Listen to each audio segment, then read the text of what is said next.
Welcome to the Dawgs Table.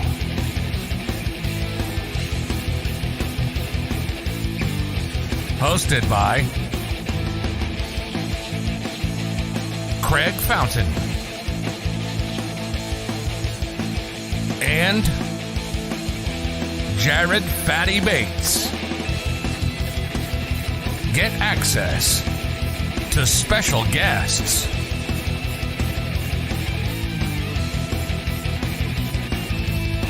Anyone can join the Dawgs Table.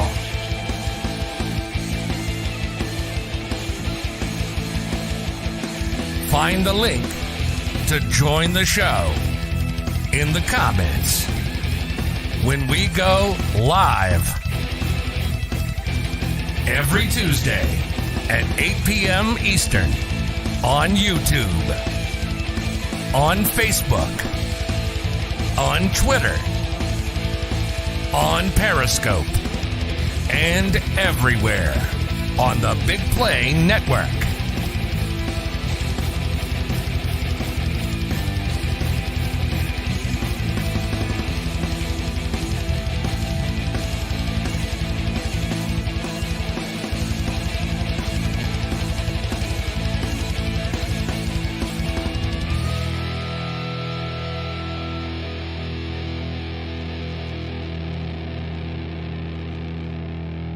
Here's your hosts, Craig Fountain and Jared Fatty Bates. We are live on the Dawgs Table tonight. I'm your host, Craig Fountain. We are without Fatty, my co-host, Jared Bates, also known as Fatty. He is under the weather, so he will not be with us today. With that being said, we have a very special guest coming up. I'll introduce him in just a moment. Before we begin, if this is your first time joining the show, we are a Cleveland Browns roundtable discussion show that anybody can join. We can actually see your comments here in the studio from wherever you're watching. Unless you're on Twitter, we got to kind of keep an eye on the webpage for that. Just like this, Norman, thanks for joining the show. Red Leg, appreciate you coming in. Justin, Ben, appreciate you joining the show and tuning in once again. We are brought to you by Labatt Blue Light, Remax Edge Realty, the JC Group, and we are Team BIGPLAY. You can find us everywhere BIGPLAY is found. Now, our special guest tonight is the host of the Browns Blitz podcast, and I am pleased to bring into the studio Rod Bluhm. How you doing, Rod? Hey, Craig, doing great. Happy to be with you tonight. Appreciate you coming on. Absolutely love your content on Twitter. And tell us a little bit about your show and a little bit about yourself. Well, the Browns Blitz, let's see. Just put out episode number, I think, 144. So I've been doing that for about 3 years now. Did a couple of podcasts with different partners before that. But, you know, I like to kind of mix it up on my podcast and have, you know, just have fans from Twitter. Sometimes we get little namier people on, but I just like talk Browns. Like to, I think kind of one thing makes it unique is I like to have guests on and let them tell their story as to their fandom, you know, how they became a Browns fan and, you know, what's unique about their fandom and that. And, you know, we drink a beer and we talk about the beer and we just have fun. It's, you know, very conversational. So anybody that's interested in coming on and joining me, definitely reach out and we'll be happy to put you in line. And what's your Twitter handle there? It's that way everybody can find you.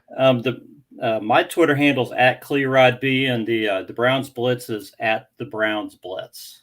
Okay. Awesome. And I have actually tuned into some of your episodes. Your most recent one featured Mr. Tom in Brunswick, right? Actually did another one with Dan Hanrahan after that. Gotcha. Okay. All right. But I got to tune in and it is really cool. You bring on friends from Twitter and things like that, talk about their fandom and memories and things like that. So awesome content. Real quick, before we get into the meat and the potatoes of the show, and make sure you guys that are listening, if you have any questions for Rod, go ahead and ask in the comments. We are going to start with our dog of the week. And we have a new dog of the week this week, which is awesome. Here we go.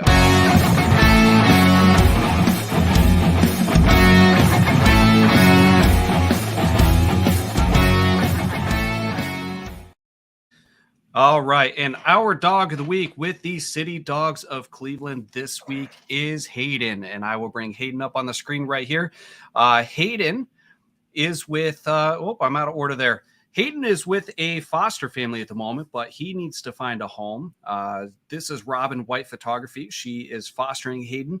She posted that this pocket pitty with an A+ underbite is ready to spring into his new home.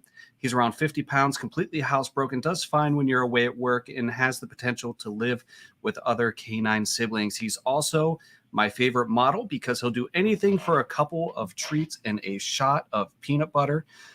There's another photo of Hayden right there. And to get a hold of the City Dogs of Cleveland, you can find them on Twitter at City Dogs CLE, on Facebook at City Dogs Cleveland, or you can call them at 216-664-3476.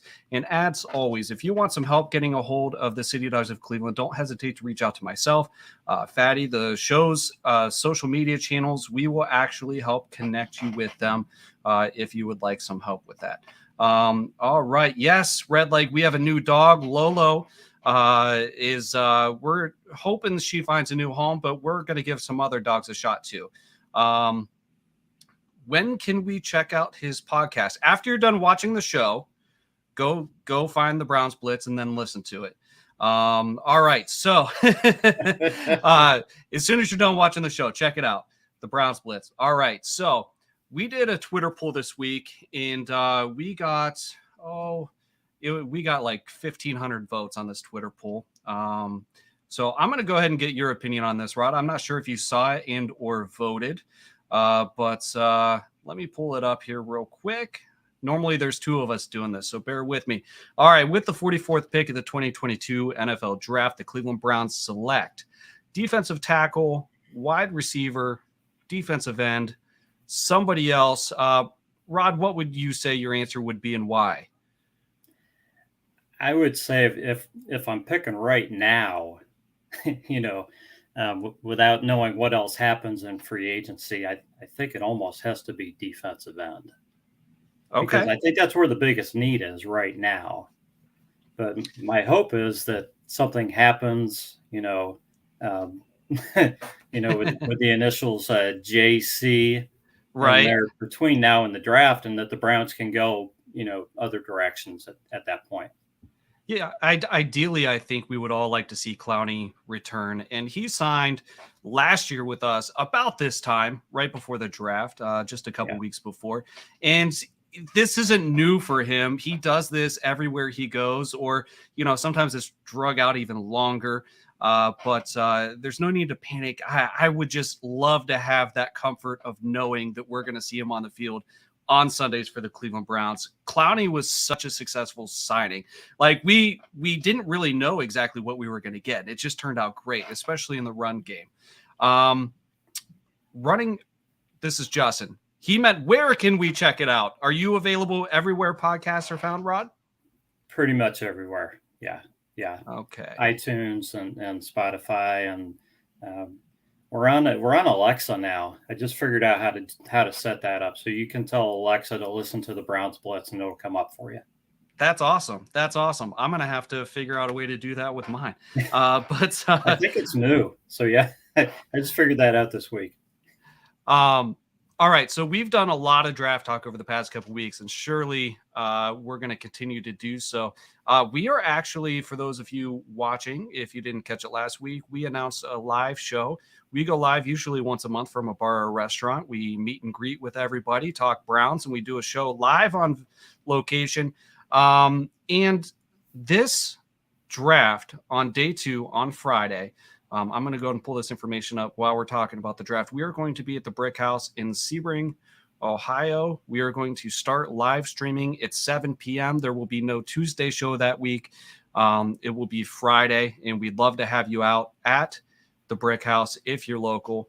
It's a Canton suburb, and hopefully we'll see you there. If not, make sure you tune in. All right, so we like to play a little game. And how do you think that Brown's Twitter voted? Now, keep in mind, it's not the general public; it's Brown's Twitter. How do you think Brown's Twitter voted on that poll? I would think that wide receiver probably won that poll. Okay, so probably better than 50%. Okay, all right. So with the results of the poll, there was 1,600 plus votes. 53% of folks voted for wide receiver. 28.6% of folks voted for defensive tackle.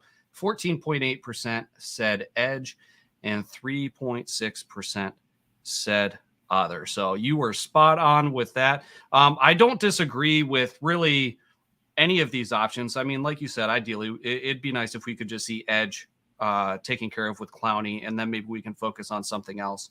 But are you surprised we haven't picked up a defensive tackle yet in free agency? Well, we picked up the one. Taven Bright. But yeah, I mean, the Browns are still very light across the defensive line. So yeah, I really don't like going into the draft with needing like what do they need? Probably 5 bodies for that defensive line. It's kind of uncomfortable. So as much as I would like to focus on saying, let's take another wide receiver with that first pick, it's like, man, you really need to fortify that defensive line. So, I don't know. I want to have continued faith in Andrew Berry, that he knows what he's doing and that he's going to find guys. But man, it's getting a little scary with that defensive line. Now, when you say you want to have continued faith with Andrew Berry, has your faith in him started to waver over the course of this past offseason? The only time my faith really wavered a little bit was with the Watson trade. Sure. Other than that, I've always had faith in him, and I think he's made good moves. I really do trust him, especially with the draft process. And the way this draft class looks, kind of top to bottom, I'm pretty confident he's going to get a lot of solid players. But I hate to go in thinking that he's going to have to take, 2 DTs, 2 defensive ends, and not allow him the flexibility to do what he does best, which is to take the best guy, to see the talent, to wait for the right spot and things like that. Yeah. Now, as far as wide receiver goes, are you comfortable with what we have now? Are you hoping for a Landry signing? Because if you want to go off the bat, assuming that hole's not filled with Clowney, are you comfortable with the wide receiver room, or do you think we still have work there to do as well? I think there's work to be done there. I would like to see. I think the offense is going to change enough, and I know the Browns are still going to run the ball a lot, but I think the offense is going to change a little bit to where it's going a little bit more to the wide receivers. I would like to see another veteran, whether it's Landry. I don't want to get into the whole thing about Will Fuller because everybody says, "Oh, he's hurt. Okay, I know, but if they could get Will Fuller on a low dollar contract, incentives or whatever, I'd be okay with that, or or any other veteran that might help the locker room at that point. Cole Beasley, for example, would be somebody I'd look at. But I think even if they sign somebody like that, I think they still may look at adding somebody in the draft. And I know it's going to be a numbers game at that point, but I just think I think when you have a guy like Watson throwing the ball, and I know he's going to make the receivers better, but I think you want to invest in a receiver. I just think you do. Yeah, and personally, I'm kind of I kind of think we should go wide receiver as early as possible in the draft, provided that the right one's there.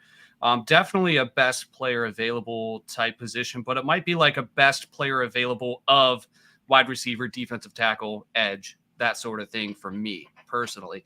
But I don't think I'd be upset with any of those positions being picked in the second, third rounds there on day 2. Barry, welcome to the show.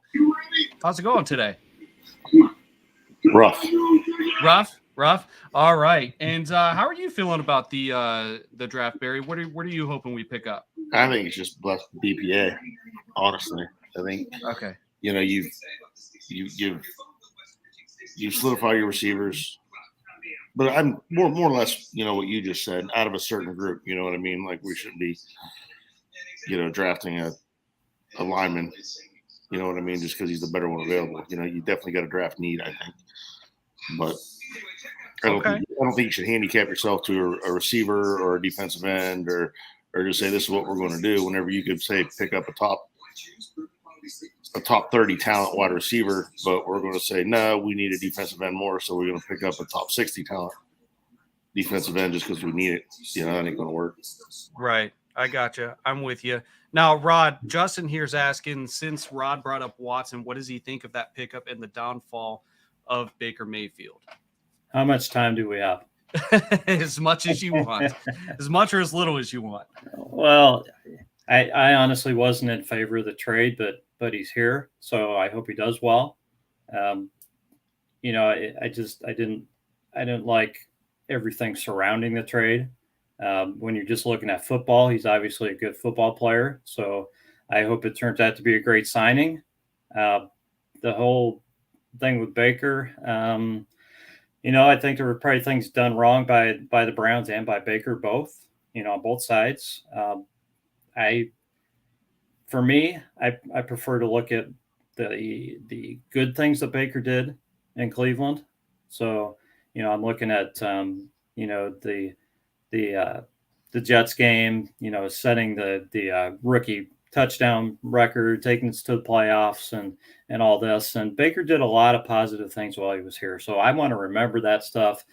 And I hope the Browns are able to move Baker into a spot where he can be successful, hopefully in the other conference. And, I don't want to have any ill will against Baker. And that's just how I need to look at it for me. So this makes me want to ask a question here. Craig, you don't have to apologize. We understand. You're a little late to the show. That's okay. Welcome. Thanks for joining. But all right, Rod, so I'm not trying to age you or anything here, but when did you start watching the Browns? Right around Cardiac Kids, about 79. Okay. So here's a question for you. I would like to know how, and I have a follow-up. How would you rank Baker Mayfield amongst quarterbacks that we've had since, let's say, 1980? Since 1980? So you're going all the way back to what you remember. How would you rank him among the other quarterbacks since then? Well, for me, it's kind of hard to rank Baker because he was so up and down, for one thing. But if I'm just looking overall at Baker and the guys that I saw play, I think Baker's probably the third best, just based on the career that he put together in Cleveland. After Bernie and Brian Sipe. I mean, okay. I saw Brian Sipe play for a few years, so that's what I would say. I wouldn't put anybody else above Baker. All right. And as far as Watson's concerned, is he the most talented quarterback we've ever had in Cleveland since you've been watching late 70s, early 80s? I think he could be. Yeah. I think with anybody, though, you want to see him out there on the field. And we've seen him other places. But I think you want to see him out there and putting it together in Cleveland before you start talking like that. I know he has the talent, though. The talent, for sure. And, I've been watching since 99, essentially. I remember going to games with my dad when, right before the Browns moved. But I'm old enough to put together bits and pieces, but I don't have, the football memory. I remember them calling Eric Metcalf's name over the loudspeaker. That's the most I got. I wasn't tall enough to see anything. Everybody was standing up. But, so for me, before Baker Mayfield, the pinnacle of quarterbacking was, probably that season Derek Anderson had, and then ultimately the season Brian Hoyer had before he got benched for God knows what reason, and then we have Baker Mayfield. But are you ever going to stop talking about Derek Anderson? You know, everybody was wrong about Derek Anderson. It's either him or Kelly Holcomb fourth. He's Derek Anderson's biggest fan. Okay, gotcha. Well, me and Barry, BJ here used to fight over the, just the quarterback wars. And there's always, until Baker came along, there was always a quarterback war, right? Well, was it Anderson or it was Quinn at the time, right? Anderson or Quinn. You had the Hoyer and Johnny. You had who was the Anderson competition with? First it was Charlie Fry.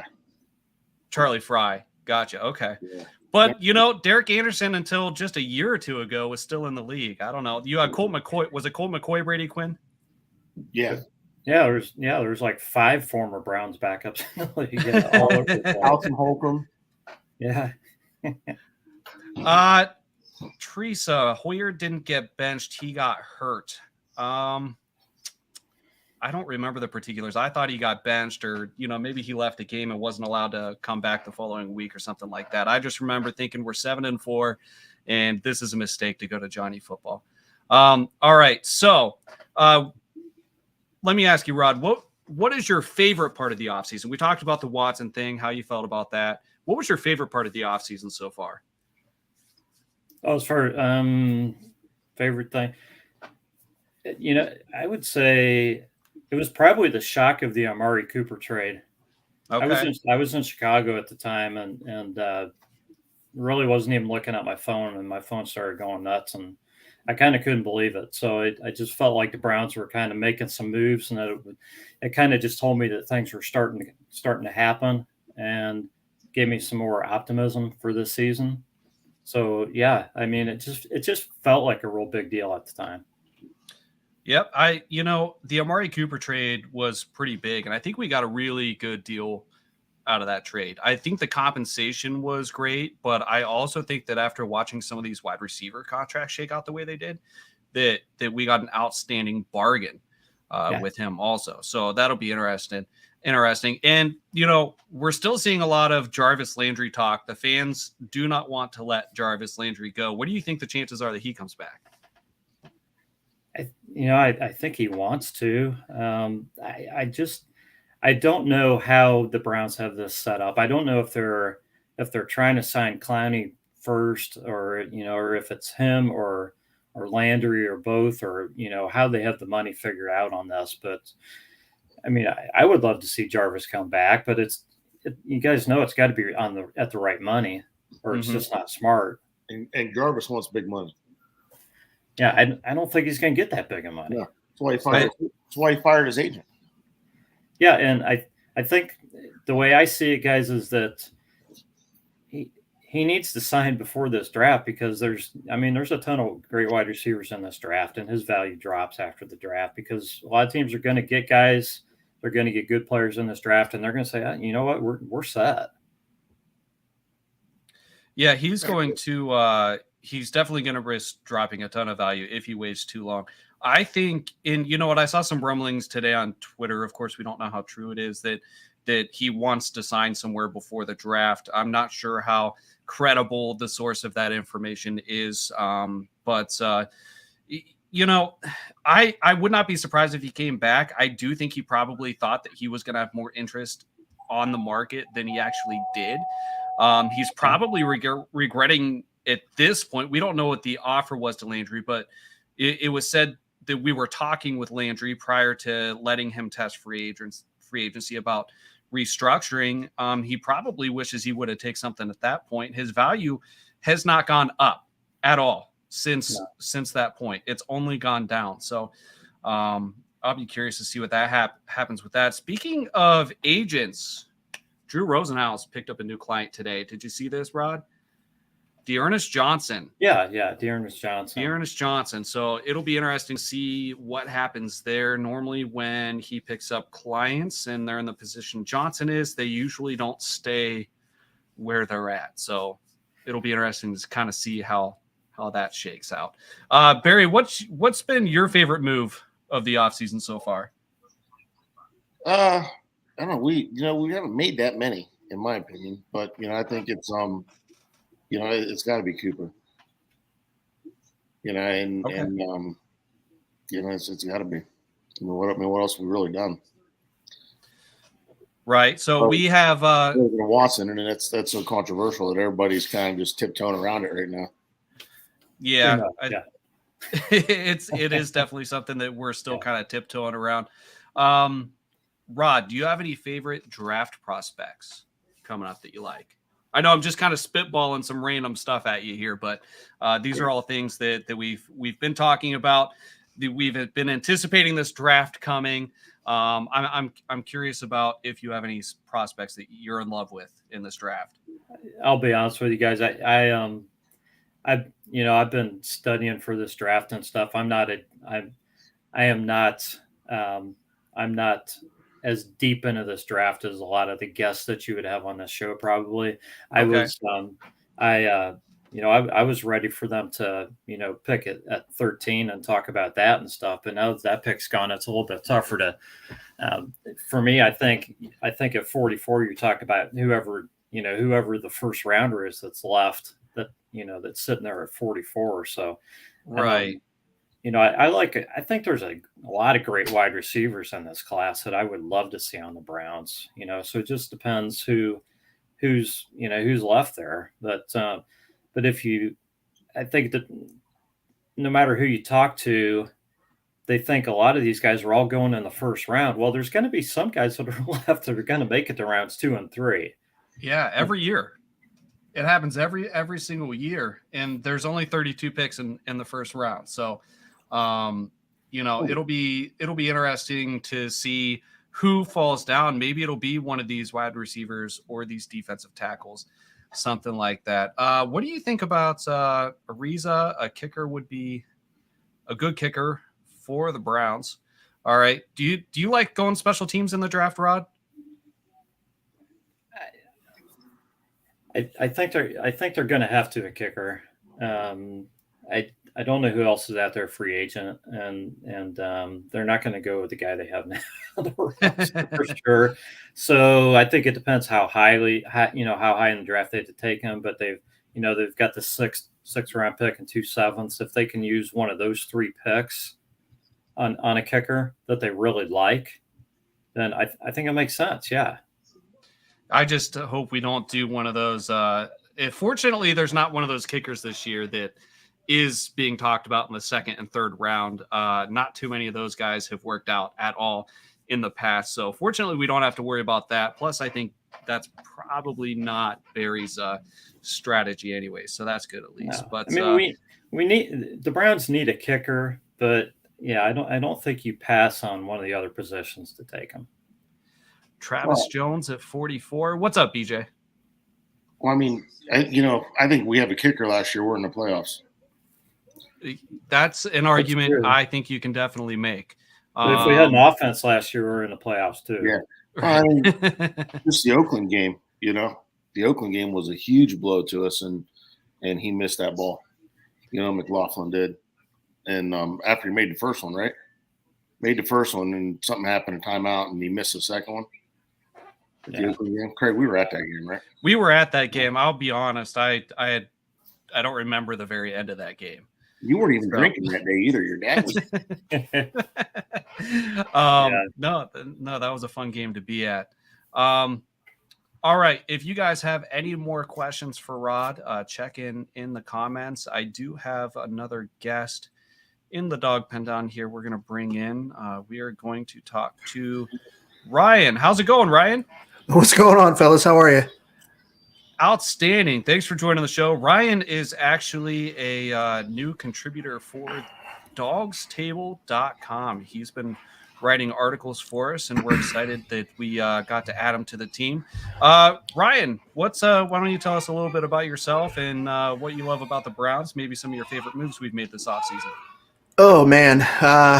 Let's see. 36. I live in the North Canton area. Married. I got 2 boys. Sports nut my whole life. Grew up playing baseball, basketball, football, all that good stuff. Obviously, born into a Browns family. I'm from Northeast Ohio, so that's it's pretty much a given. Huge Buckeyes fan as well, but I think the biggest thing for me, obviously, is the Watson trade. It's a huge franchise changing opportunity, as long as everything works out the way that it's supposed to. And obviously, you can't hate on the Amari Cooper move. I mean, it's a significant upgrade at the wide receiver position. I mean, that's both of those moves have been significant upgrades for this team.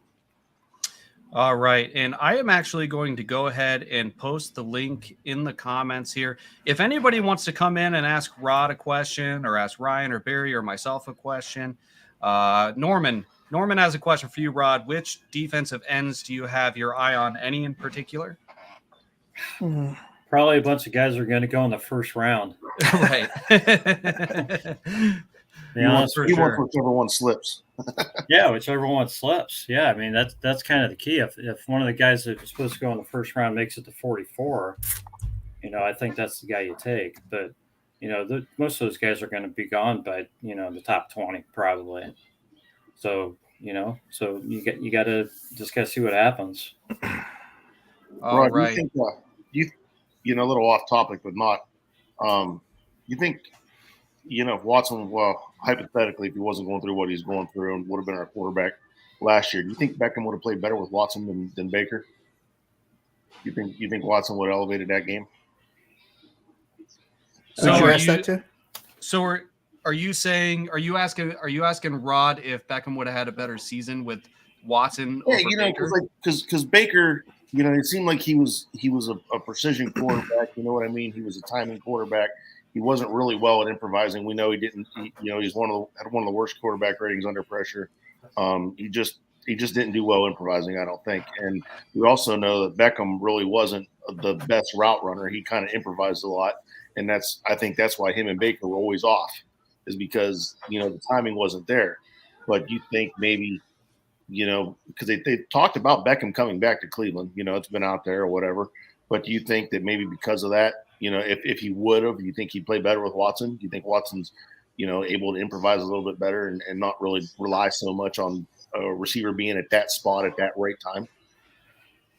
If you're asking me, I have my opinions about OBJ, and my first thought is that he just did not act like he wanted to be here at all.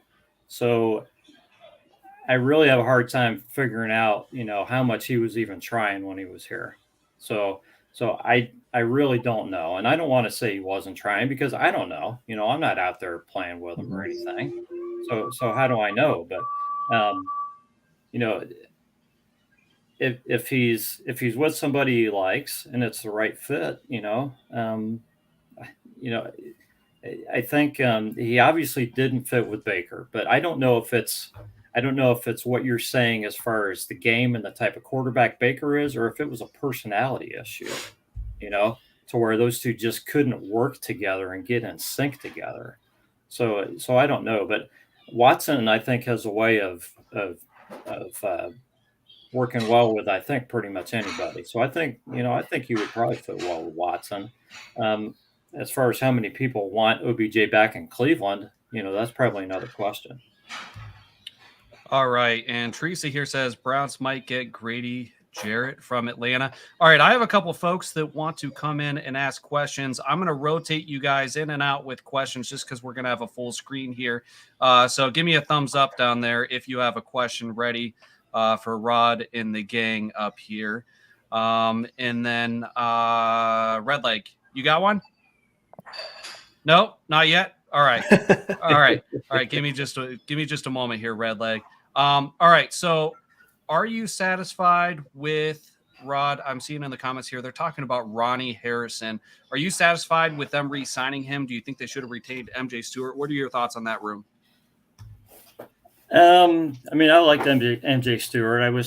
And he really didn't sign a really big deal. I would have liked to have seen him back. Ronnie Harrison, I don't dislike him. He plays a little bit like a hothead. He makes some kind of bonehead plays occasionally. I think the main problem is he's more of a strong safety, just like the other two guys are out there. They still kind of have a need for a free safety. But I mean, it's still better to have him on the roster. I think they're still going to probably address free safety, even if they do it in the draft to try to groom somebody for next season. All right. So I think Redleg's ready. Real quick, I have to ask Ryan. I can't help but notice your guy in the background there, Sergeant Arby's sauce. What is Sergeant Arby's sauce? I was hoping that wasn't going to get asked. No. So I, for a brief period of time, I also did a lot of video game streaming. I PC game quite a bit, and that was the stream name, essentially, my gamer tag that I go by. So yeah, that's kind of where that comes from. Next question. Yeah. All right, next question. I'm going to bring in Redleg here. Redleg, what do you got? Hey, Rod, good to see you, man. Good talk. Hey, good talking to you. Yeah, right. Hey, man, who do you think who's making the biggest year 2 jump this year, and or who needs to make the roster by August? Oh man. Well, we were talking about safety. So to make the roster, oh my gosh, I got to think of his name. Who's the guy they drafted last year? The other safety. I'm gonna have to cheat and look here, guys. LeCount? Richard LeCount, I think, is probably vulnerable just because he missed some meetings and stuff. I think he's a guy who could find playing time if he makes a jump. I'm trying to think of other guys who are year 2, and obviously, JOK and Newsome are not in any danger of not making the team. How about Schwartz, Felton? I think Schwartz is another guy. Schwartz is another guy who, I don't want to say he's vulnerable, but if the Browns sign a veteran and also draft a wide receiver, that makes Schwartz vulnerable. He's going to have to show up, and he's going to have to show that he's progressed, or his job's going to be on the line too, because there's a lot of fast guys in this wide receiver class. So his speed alone is not going to make this team for him. Those would be probably the 2 guys I would say. Right on.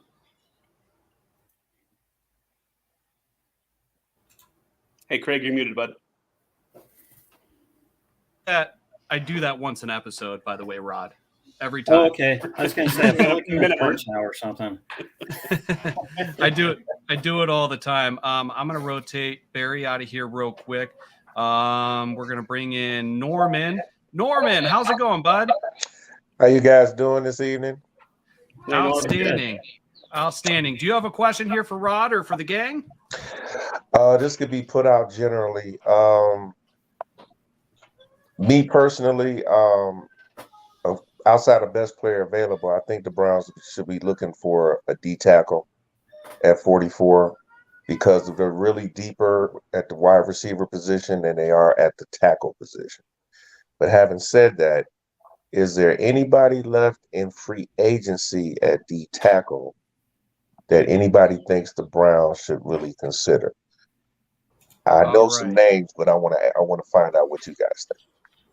So, all right. So it's interesting that you asked this. We launched our new website this week. I'm sure you saw, and we actually had one of our contributors write an article about 4 defensive tackles that the Cleveland Browns should consider before the draft. Now, Rod, I'll let you give your opinion on this once I mention who we talked about, and see if there's any similarities there. But some names that come up, Larry Ogunjobi failed his physical with the Chicago Bears. I'm not 100% sure why. It's probably injury related. But it was real weird how they brought him on and let him go, right? It was like the farewell was much different than most of the time it is when somebody fails a physical. Eddie Goldman is an option. Akeem Hicks is an option. The other guy mentioned was Sheldon Richardson, but I think there's probably a burnt bridge there. If the bridge isn't burnt, it's probably still on fire. So, Rod, what do you think about that? I mean, I think the Browns should be talking to anybody and everybody that can right now at DT. Anybody that'll listen. Anybody who will listen. I'd love to have Sheldon Richardson back, but like you said, he might not want to come back. Larry Ogunjobi would be helpful, definitely. And yeah, I'd talk to the other guys too. They need bodies, man. They need bodies in camp right now. I mean, Ryan, what are your thoughts? But yeah. Sorry, not to interrupt. I was on a little delay. What do you think, Ryan? I'm a big Hicks fan. That's who I would want. That's who I'd want them to go after hard. He's a big body. He's really good in run support. He creates havoc. He's been really consistent throughout his career. He's just an amazing player. And, I know he's 32, but I think you could get him on a decent deal. And I think he comes in and puts, a touch of leadership on the defensive line. Other than Miles, who else do they have with the leadership qualities? If Clowney doesn't come back, you got to have somebody else in there that's done it once or twice. So, I mean, that's the guy that I want. Obviously, he probably wouldn't be the only guy they bring in, but defensive line and wide receiver are the two positions that I'm extremely concerned about right now. I really want to see what else they do at those positions. All right, outstanding. And I'd like to welcome to the show Andy Gibbs. How you doing, Andy? I'm doing well. How are you? Outstanding. Andy is also a contributor at dawgstable.com, and he's got a nice write-up that you can check out on the website, dawgstable.com. What are you looking at? Well, hold on real quick, Andy, real quick. Sure. Sorry, I jumped the gun there. I have a couple comments here I want to address. About me muting myself once an episode. Come on, 3 times at least. Am I muted right now? Does anyone hear Craig? Does anybody hear Craig? All right. So Grady Jarrett, got some more Grady Jarrett talk. All right. No more questions in there. Brian, was that you sighing? Yeah, I don't know if that's realistic. No, I'm a fan. Don't get me wrong. I just don't think it's realistic. I think it's going to take too much. And I think the money is going to be an issue there. I think I wouldn't be shocked. I mean, Andrew Berry has shocked us how many times, you think he's not going after somebody or he ends up pulling something out of the hat or somebody out of the hat that you don't think he's going for. So it wouldn't be shocking to see it happen, but this late in the game, I don't know. They gave up a lot of assets for Watson, and I just don't know if that's going to be feasible for them, but who knows? Like I said, he is a magician and he could pull something and make something happen. But, I would say he would probably be lower on the list of possibilities for me. Gotcha. Fair enough. And all right, Andy, what do you think that we should we should be looking to do? We were talking earlier about what to do with pick number 44. We actually had a Twitter poll. It was wide receiver, edge, defensive tackle. Rod's thinking we should go edge if we don't sign Clowney. I'm more on the wide receiver end of things. What are you thinking? And I'm actually on the defensive tackle side of things. All right. All right. Yeah. And to touch real quick on Grady Jarrett, I don't think it's quite as unrealistic as people may think. I had heard on a couple of different podcasts, they may be looking to go from a base 4-3 in Atlanta to a base 3-4. And Grady Jarrett wouldn't quite fit that. So obviously, asset wise, you'd still have to give up something for him and his salary. But I do think, that piece is there. I think defensive tackle, though, is the greatest need because Tommy Togiai showed absolutely nothing last year. And Jordan Elliott hasn't progressed quite as fast as people probably would have hoped for. And then was it Taven Bryan that they signed? I understand the pass rush skills are there. I'm not sure about stopping the run. And really, as I mentioned in the article and that I put for dawgstable.com was the ability to stop the run in our division is quite important when you're trying to stop Lamar Jackson, Joe Mixon, Najee Harris. So that to me is a huge component. But really, I think best player available there. There are players later in the draft at all of those positions that could come in and have an impact. But we're not going to see anybody at 44 that would typically have that same impact as a first-round player that we're kind of used to bringing in as a first pick. Absolutely. And if you guys are just tuning in, I'm seeing our viewers fluctuate a little bit.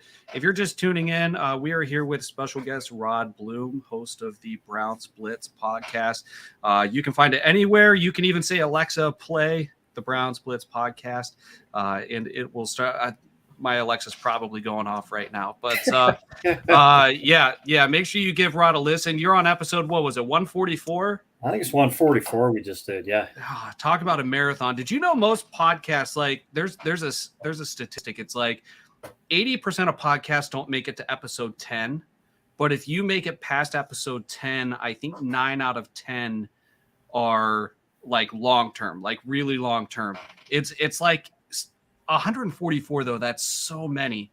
That's awesome. Congratulations on going that far. Absolutely.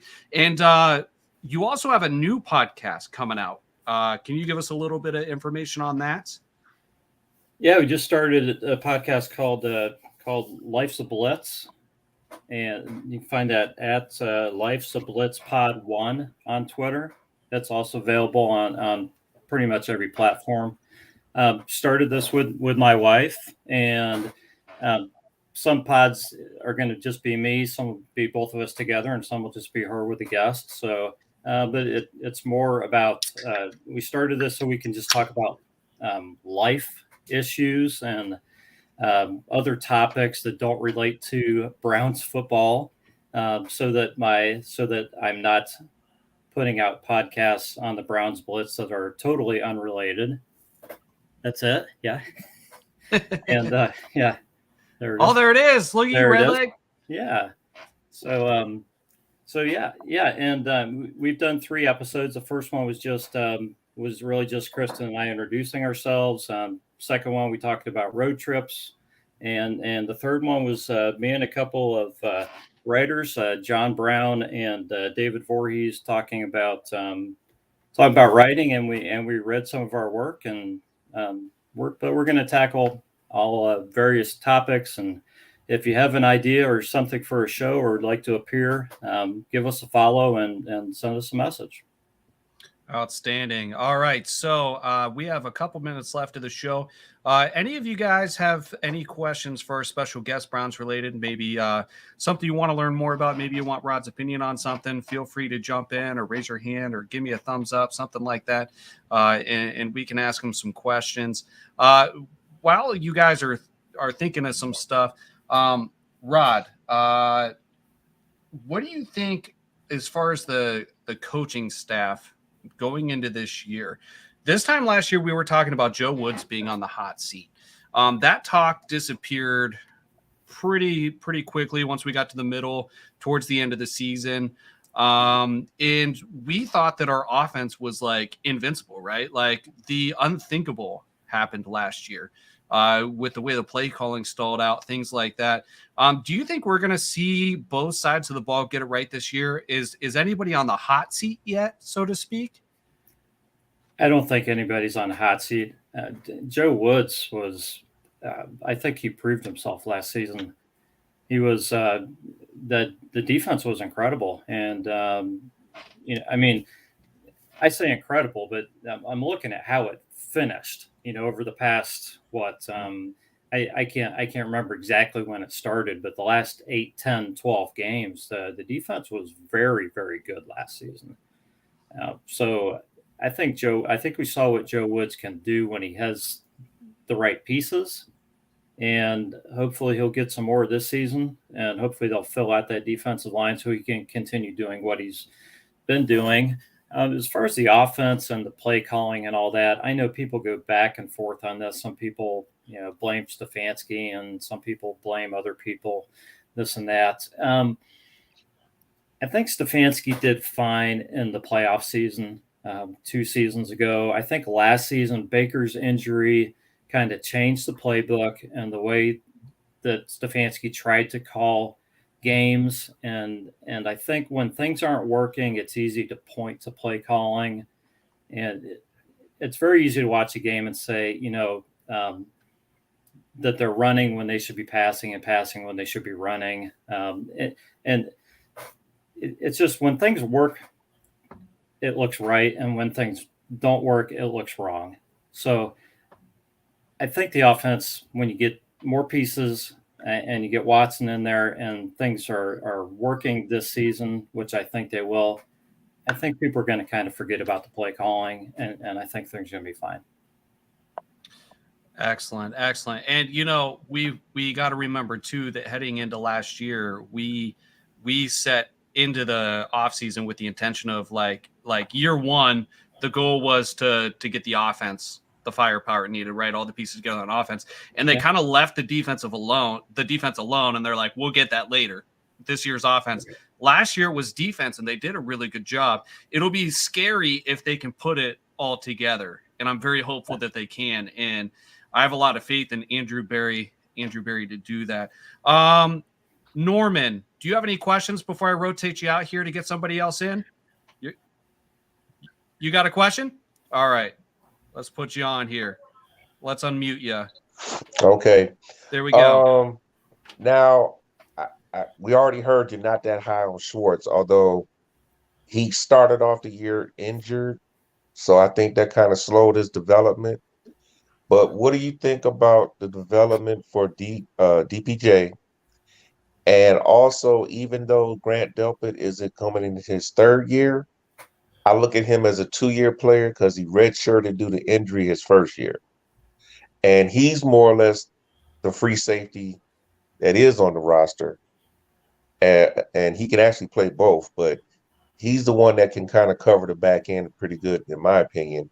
And I think he was really coming on at the end of the season. But what do you think about those guys' development going into this coming season?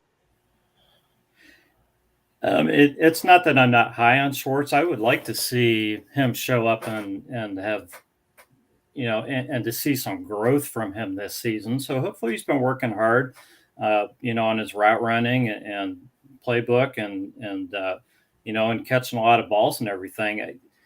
There would be nothing better than for the Browns to have a key player in Schwartz and to not have to go and get another guy. That's ideal. And it's just the fact that he did underperform a little bit, but we knew he was raw. Okay. So I think he's just the guy who shouldn't be too comfortable that he has a spot on this roster. If he just shows up thinking that he's got a spot, then he could be in trouble. That's kind of how I look at it. As far as DPJ, I like his development. I think he's going to be a key guy on this team. I think he'll continue to grow. I think he'll fit very nicely in the passing game.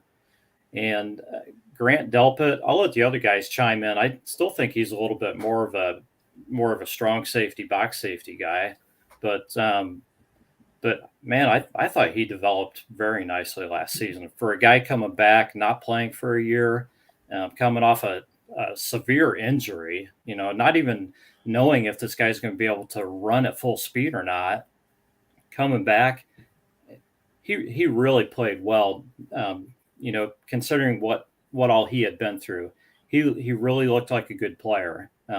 Probably in the second half of last season. So I was very happy with him. You're muted, Craig. That's 2 out of 3 times. That's 2 out of 3 times. One more. I'm gonna go to Sergeant Arby Sauce here for your thoughts. Then I want to go to Andy Gibbs, and then I want to introduce the other guest we have down here. What do you think, Ryan? I'm not as high on Schwartz as some people are. I mean, he's got a lot of developing to do, and I don't know if you can rely on that anytime soon. But you never know. I mean, it's really tough to say. Doesn't mean he's not a good ball player. Obviously, he's in the NFL for a reason. I'm not as high on him as some people might be. As far as Delpit goes, I do agree that he's more of a box safety. It's tough because they have pretty much a bunch of box safeties right now, and they do need that center fielder type safety to give them that ability to cover downfield. They gave up a lot of bigger plays downfield, I think, because of the lack of that center fielder that can really take up the space for somebody. But I was really happy with Delpit last year. I think he played many meaningful minutes. I think he made some great plays down the stretch. And for somebody, like you said, who's coming back from that serious of an injury to be able to come in and, play meaningful minutes, that's a huge thing. I mean, that shows, a lot with his work ethic and his ability to get in the gym in rehab from his injury. So, I'm really excited about him. I think that he could be a very good difference maker for this football team. All right. Appreciate that, Ryan. Andy, what are your thoughts? Yeah. As it goes with Delpit, definitely the same thought about him being a box safety, and the center fielder aspect that Ryan was talking about is definitely a piece that's missing out of the Browns defense. I think LeCount was drafted to become that. I think that's what he did best at Georgia. I just don't think that he showed a whole lot last year, so I don't know if that's going to be something that they attack in the draft, or decide to get crazy and go after Tyrann Mathieu. I don't know. Barry does crazy stuff, so who knows. But as for Schwartz, I worry about if he can develop. He's definitely got the straight line speed, but when you're cutting in, cutting out, can you? You're not that much faster than the cornerbacks in the NFL as you were even in the SEC. So that's really the piece there. So. All right. Sounds good. Appreciate that, Andy. I'm going to bring over here Ryan Clendenning. He is also a contributor at dawgstable.com. He wrote the piece I mentioned earlier about the 4 defensive tackle prospects that the Cleveland Browns should take a look at. Ryan, how's it going? Oh, you're muted. You. There we go. How's it going, Ryan? Good. I mean, I'm sorry that you have to see my wonderful dorm room at the moment. Kind of messy, but college life, that's what it is. But yeah. I'm good. I'm watching the Cavs get their butts kicked, and yeah. you can say it on here. That's okay. Okay. But any thoughts on the discussion we were having regarding Grant Delpit or Anthony Schwartz? So I got kind of. People went after me for a tweet I had a little while ago, and I kind of understand, I was a little sarcastic, but I said that Schwartz was basically a Tyreek Hill with terrible route running, and just he's not a football player. Like, you can't coach speed. Like, you can train as much as you want, but raw speed like Schwartz has, that's hard to just develop. Like, you find that, you take advantage of it. And I think that's what they did. I mean, 3rd round pick for him. Yeah, that was basically them saying, hey, let's see what you can do. So I think that he will definitely develop better with a quarterback like Watson over Mayfield. But, I kind of regret comparing him to Hill, because Hill is like 5 tiers higher than him. But, if he can, and he's fortunate because look at Amari Cooper, one of the best route runners in the league. Who better to teach him basically how to run routes than Amari Cooper, So I think this year he will definitely take a leap forward and use that raw speed and basically work on his route running and work with his QB or over the offseason. And I think he has a good chance at really being a weapon for us. And then when it goes to the safeties, I agree. I don't think the Browns have a pure free safety right now. Delpit is definitely a player that's good in the box. His coverage stats weren't bad last year. Same thing with Johnson. But again, it was kind of quiet from people. Johnson last year, beginning of the season, didn't do a whole lot. So I think he'll step up this year. I definitely think that he will probably play most of the free safety snaps, because Ronnie is also another guy that's good at the box. I think all 3 of them are really good in the box. So that's something that could be dangerous too. Opposing offenses will, they'll have to basically choose which one's blitzing right now, which one's going into coverage. So, all right. Okay. So, yeah. So you wrote up 4 defensive tackle free agents that the Browns should be interested in. Which is your preference of the 4? So I was hesitant. I was going to add Grady Jarrett on there, but he's really talented, but we'd have to give too much up. But for the 4 guys I had on there, I would love Akeem Hicks, especially as I mentioned on there. If we can bring back Clowney and pair him and Hicks up together, that'd be awesome. I mean, he might be a little expensive. I know he's a little old, but the Browns they haven't taken D tackle as seriously as they should, I feel like, the past couple of years. So I definitely think Malik Jackson last year, yeah, good talented veteran, but I think they need to bring in a solid player who's been proven to be a top of his position the past couple of years, and have him basically coach up the other guys on the line and like teach them how to get it done. Because, you know, we have Malik who has legal troubles. McDowell. We don't know if Jackson's coming back. You know, we got Tommy Togiai. Is it Andrew Billings we still have?